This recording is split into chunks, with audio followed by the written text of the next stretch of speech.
nos médias constituent 80%, 90% des audiences en Côte d'Ivoire. Nous couvrons la totalité du territoire.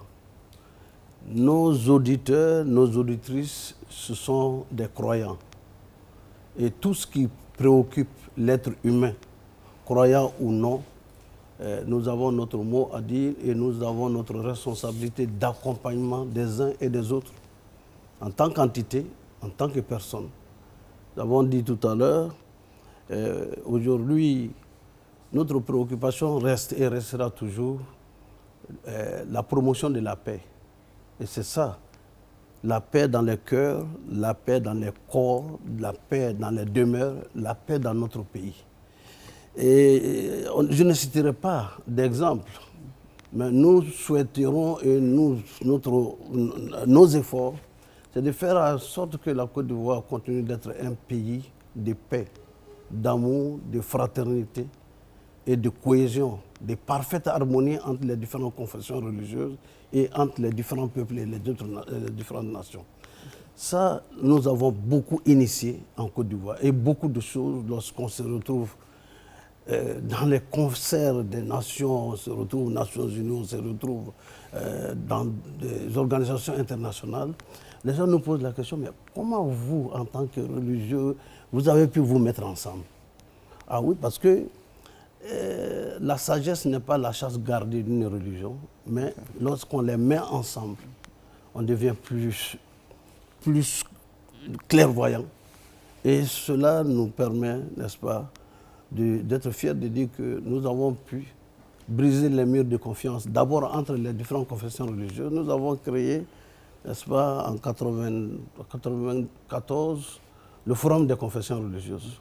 Aujourd'hui, nous avons une alliance des leaders religieux engagés pour la paix en Côte d'Ivoire. Et ces personnalités sont parmi les plus écoutées en Côte d'Ivoire. Ils ont donné de la voix. Nos imams, nos évêques et nos révérends pasteurs sont allés voir les candidats pour leur parler, les différents partis politiques, pour leur dire, prêtez-moi le mot, il y a un candidat qui doit être une conquête permanente. Ce candidat autour duquel nous devons nous retrouver, c'est la paix en Côte d'Ivoire. Et c'est une préoccupation au-delà même de la Côte d'Ivoire. Voilà un peu ce qui nous intéresse en tant que l'union des médias confessionnels en Côte d'Ivoire. Et je voudrais remercier, n'est-ce pas, ceux qui sont derrière, qui représentent l'ensemble, n'est-ce pas, des directeurs et des responsables de nos médias confessionnels.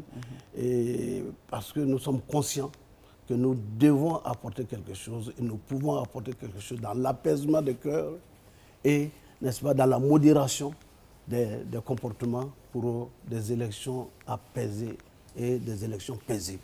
D'accord, vous parlez donc, vous allez apporter votre contribution pour des élections apaisées et paisibles. Est-ce que vous pensez qu'aujourd'hui, l'état d'esprit des populations est véritablement un bon état d'esprit à la veille de ces élections? Très bon état d'esprit, je peux le dire, parce que dans toutes nos mosquées, dans toutes nos églises et dans nos temples, des hommes sont, n'est-ce pas, en communication permanente pour demander et pour dire d'avoir un comportement de paix, d'amour. Parce que on sait d'où nous venons.